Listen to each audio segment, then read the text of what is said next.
What's up, everyone?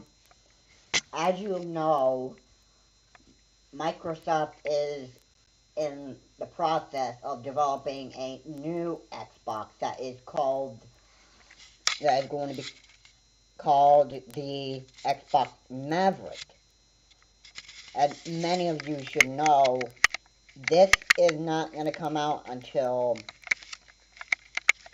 May, which is a few months away.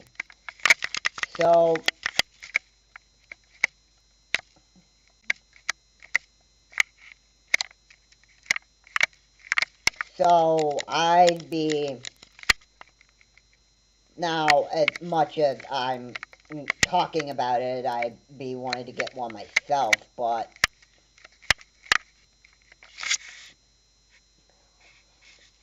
I honestly own too many Nintendo systems. Like I own the 64. I have a NES Classic, and then um, I have the Nintendo GameCube. I have the Wii. I got the Wii U, and now I have the Switch. So that's a lot of wiring involved with connecting my television. Plus, I also got a Sega Genesis as well.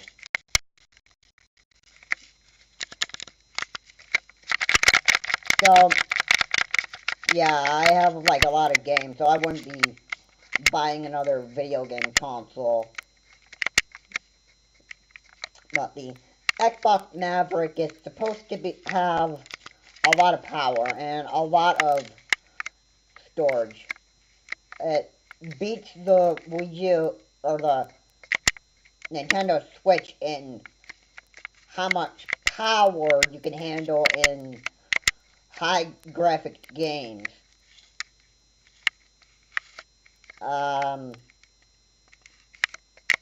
Yeah. So, what really is great about what Microsoft is doing here is they are listening to their customers or their consumers, and they're making they're trying to test the limits of their knowledge of making video games, and they want to see how far they can go with the Xbox Maverick. Uh, it's quite it's quite surprising that Microsoft would want to try to test the limits of the Xbox Maverick and be capable of making a lot of games that would play in 4K. So that's pretty impressive, I should say. It's pretty impressive that Sony or Microsoft would want to do something like that. And I'm very sure that when the Xbox Maverick comes out, everybody will be satisfied with it. Now, I'm great with the video game consoles coming out, like the Xbox Maverick. And I've also heard that PlayStation or the Xbox Pass is coming to the Nintendo Switch as well. Now, just to refresh my memory on the first Xbox that I ever touched, it was the original Xbox that Microsoft made back in the 2000s, and I actually enjoyed playing it. I liked some of the great games that they had on there. They had Star Wars Knights of the Old Republic, and they've had they've had Burnout Takedown, which was one of my favorite games. They had Need for Speed Underground and Need for Speed Underground 2. And it was actually pretty nice to play those kind of games and that stuff.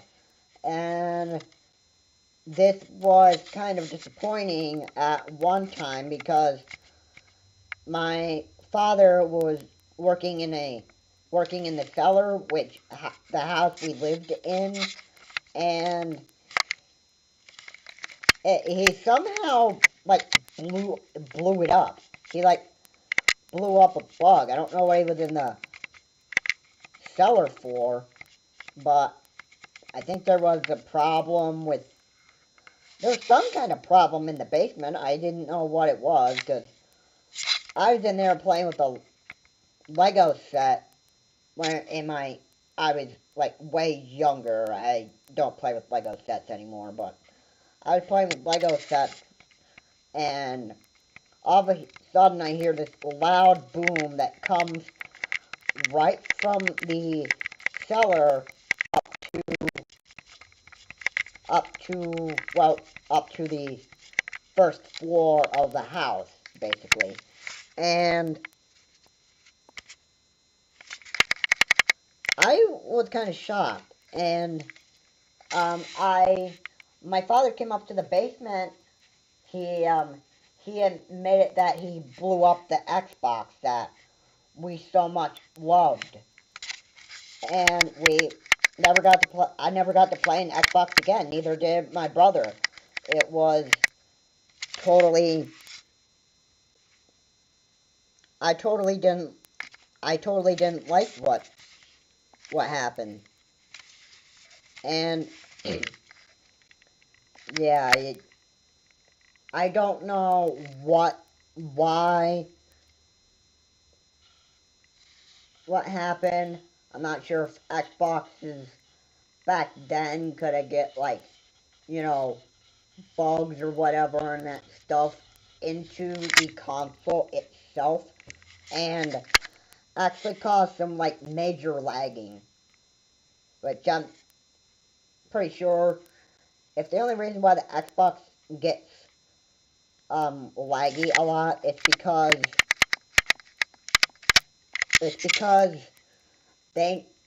because either the disc is scratched up too much and the laser can't read it, and you need to either get a new copy or something like that. I wasn't too happy when I found out that my father blew up the Xbox, because it was one of my favorite things to play. Now, just to say that I was in love when I played with the Xbox, when I played Burnout Takedown 3. Actually, I didn't play the first one, but it was a nice game. You could it was a game where you took down your opponents, and there were lots of missions that you could participate in. For example, you could participate in elimination matches. You could participate in death matches, take down your opponents, and then once you took them down, once you took them down, it actually became a little easier. It was quite the game, really.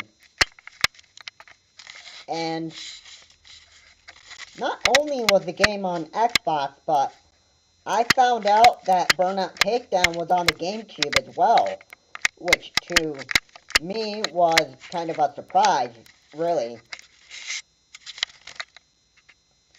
And I actually liked the fact that the GameCube had some kind of, like, Xbox titles on it that I played. And I actually loved that about the GameCube. The GameCube has some third-party titles that were on the Xbox, and I'm like, oh, since my father blew up the Xbox, then I could, like, you know, relive playing those games and just get it for the GameCube. I was pretty amazed that the titles that I played were on the GameCube. So, yeah, it was pretty awesome to actually play Xbox titles right on the GameCube. I actually loved the GameCube. It was like, to be honest, I loved the GameCube way better than I did the Nintendo 64.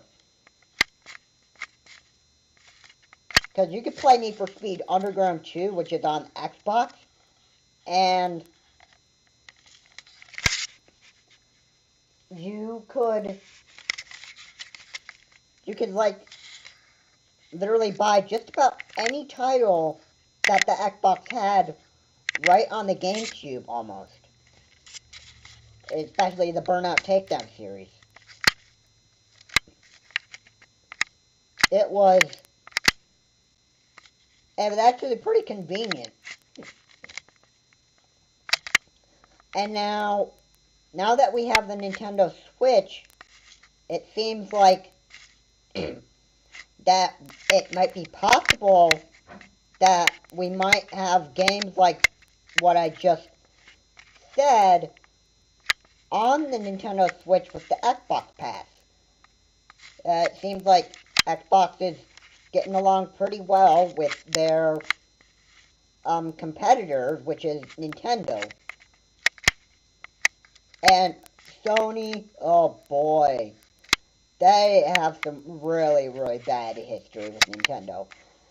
At first, it was like in the late 1900s or something like that.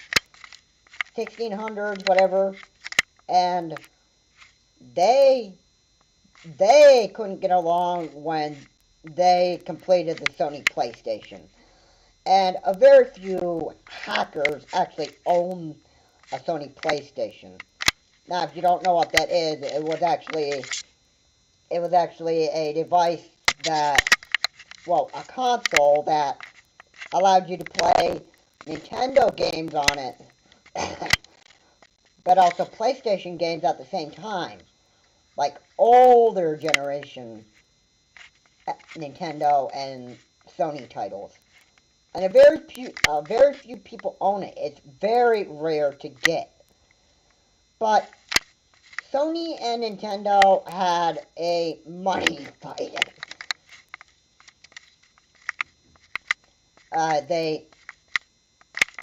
They were like, hey, you give us all the money because we're the one that helped you come up with the idea, Nintendo. And Nintendo's like, but we're the ones that used the technology to make what you requested, or what your idea was. The two companies ended up not becoming so much of good partner anymore, and Sony left Nintendo, and Sony started their own company, and that was it. The Sony PlayStation was discontinued. So, I'm seeing some opposite attitudes toward Nintendo when Microsoft helps them out. It seems like Microsoft would be better at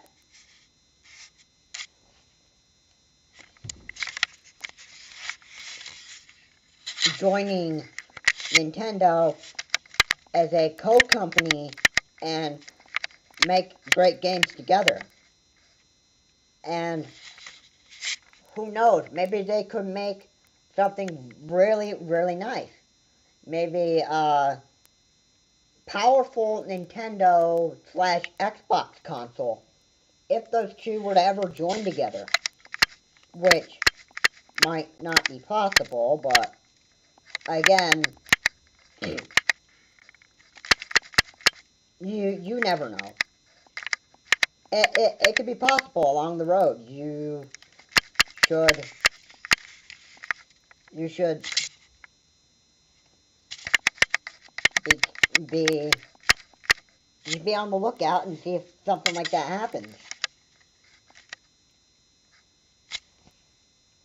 So I'm gonna reflect back on Nintendo. Nintendo has been a really, really great company. Even in the past, they have. They made great games for the NES. They made great games for the NES or the Super Nintendo Entertainment System. They've also made great games for the 64, GameCube, Wii, Wii U, and now the Nintendo Switch. And they've also made great games for all their past handheld consoles, starting from the Game Boy, the original Game Boy, which I never really owned, the Game Boy Color, the Game Boy Advance, and then Nintendo DS, Nintendo DSi, and now the 3DS and the 2DS. And they were doing very great with making games for those consoles. But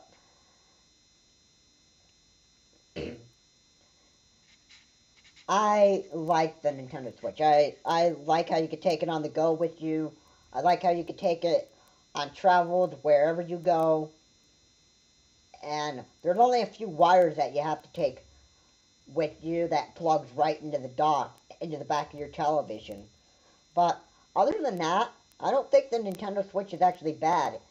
If you are trying to take the dock with you to play on the television that you're, like, say, for a hotel or whatever, and that stuff, then you can do that. It saves you the trouble from taking so many wires and that stuff. Like, compared to the Wii U and the Wii and the GameCube, 64, and the NES, whatever past generation console you're using from Nintendo, it's actually a pain because you have to take the console itself, and then you have to take all those wires that plug into the back of the television to operate the console. And the Nintendo Switch is actually more convenient because you have to take less with you. All you have to do is take the dock and the wires that plug into the television, which there are only 3, and then you're good to go. You just need to pack it up all into a bag or your suitcase, whatever you prefer, and then you can take it on the go with you. Now, I've had my experience with the Nintendo Switch, and I go to places that are like 3-hour trips and that stuff, and I bring my Nintendo Switch on the go.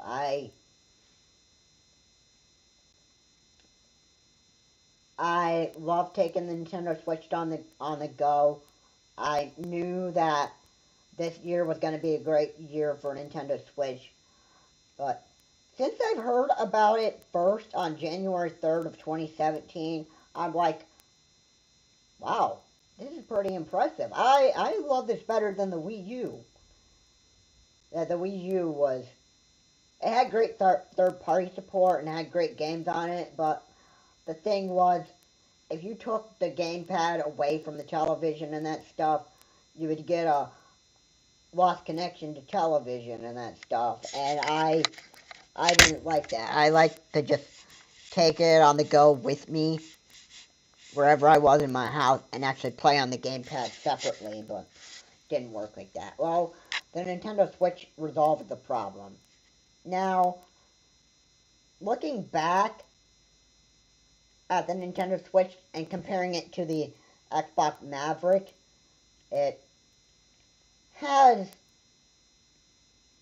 not that big of system memory, and I can tell you that I can see why it doesn't have a lot of storage, and that's because I think it would have, like, overloaded the system. And that's where the micro SD card slot comes in. And if you buy micro SD cards, then you could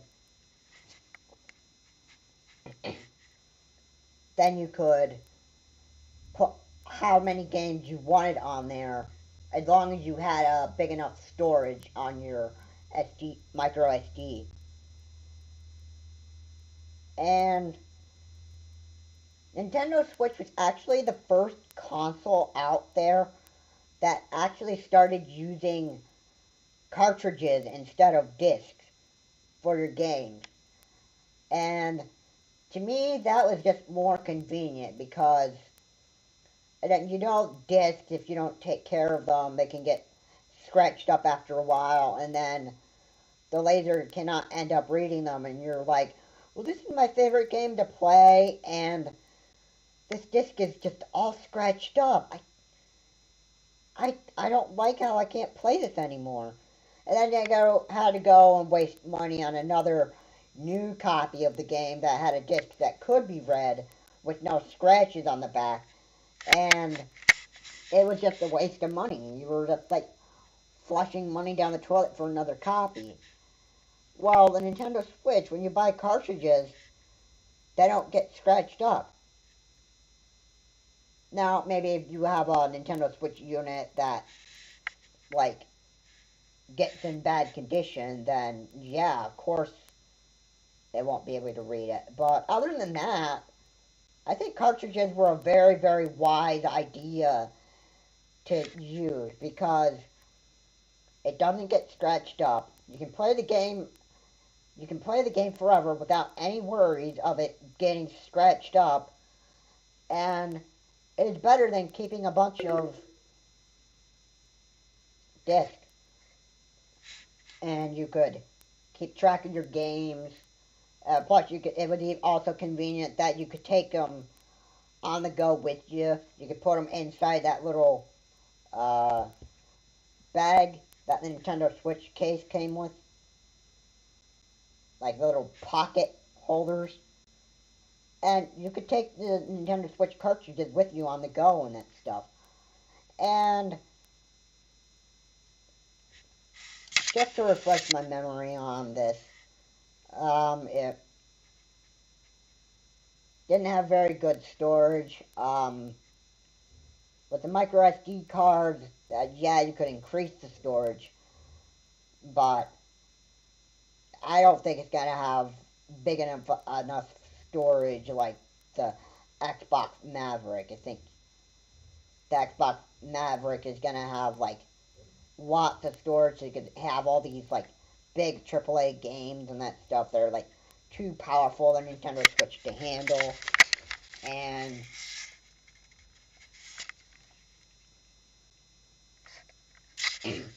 it was, well, I'm not going to say that the Nintendo Switch is a horrible console to have. It's actually pretty good, and I think Microsoft is actually seeing Nintendo stop making these discs for games and that stuff, and you could actually start using cartridges with the game inside of it, so you wouldn't have to like download it. That's another convenient thing about cartridges, is you could just buy the game instantly from like Amazon, GameStop, Best Buy, or Walmart. And when you got the cartridge, you could insert it into the Nintendo Switch if you took it on the go with you, and you could start instantly playing that without having to go through the trouble of waiting for it to download. And that was convenient. And I also like the fact that you could get games on the Nintendo eShop and you know, not have to worry about them failing. It's actually convenient to get stuff off of the eShop because you wouldn't have to keep track of all those games. Like, say, you wouldn't want to buy, like, so many game cartridges and that stuff that you'd end up losing track of how much games you had and how much you took on the go with you. It's just another convenient way to play games on the Nintendo Switch. And the eShop is, in my opinion, the best way to get Nintendo Switch games. And Microsoft is trying to do the same thing, something similar, but I don't think that they're going to make the Maverick mobile like the Nintendo Switch. Like, never been a history of Microsoft actually making something like the Nintendo Switch at all. And in fact, I don't think Microsoft has made any mobile console other than mobile, like, laptops. Like, I'm sure Microsoft makes laptops, so I can't really say that they don't really make mobile games. They kind of do with the laptops. But, yeah. Microsoft isn't just a video game company, it's also a computer company. They make computer software, and they're actually doing pretty good. I enjoyed playing everything I could from a Microsoft experience. I even got to try an Xbox 360 and got to play Sonic Unleashed. And Sonic Unleashed looked pretty good. It was like Sonic Generations, and I've always wanted to play Sonic Generations. But to play that, I may have to save up money for a powerful laptop like the Alienware. I eventually like to own one because Alienwares are the most powerful gaming laptop, and it'd be nice to play Sonic Generations, and the 30th version of Sonic Generations sucked. So, yeah, that's the whole video on my opinion of my history of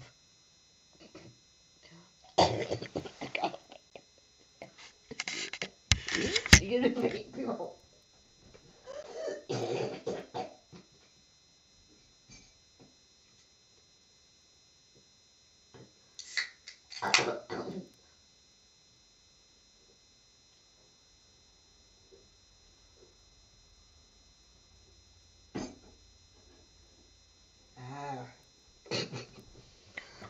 I needed to get to that diet barge. Sorry about this, people. That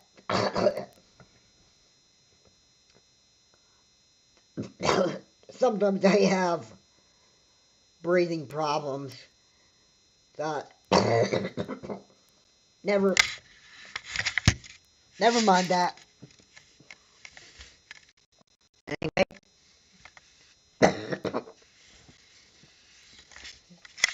Nintendo Switch is great. So will the X-box Maverick P. And when Nintendo releases this new Nintendo Switch, it'll probably almost be the same as the Xbox Maverick. Maybe half as good as the Maverick is. And people will enjoy playing this new Nintendo Switch. And I'm happy that Microsoft is having the Xbox Pass come to the Nintendo Switch. I'm also happy that they're letting voice chat on the Nintendo Switch for third-party games. It may never happen for the first-party titles of the Nintendo Switch, but Yeah. The Nintendo Switch is gonna be awesome. And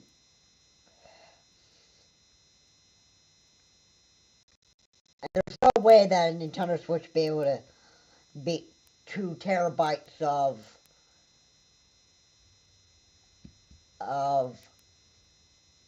blocks, I should say.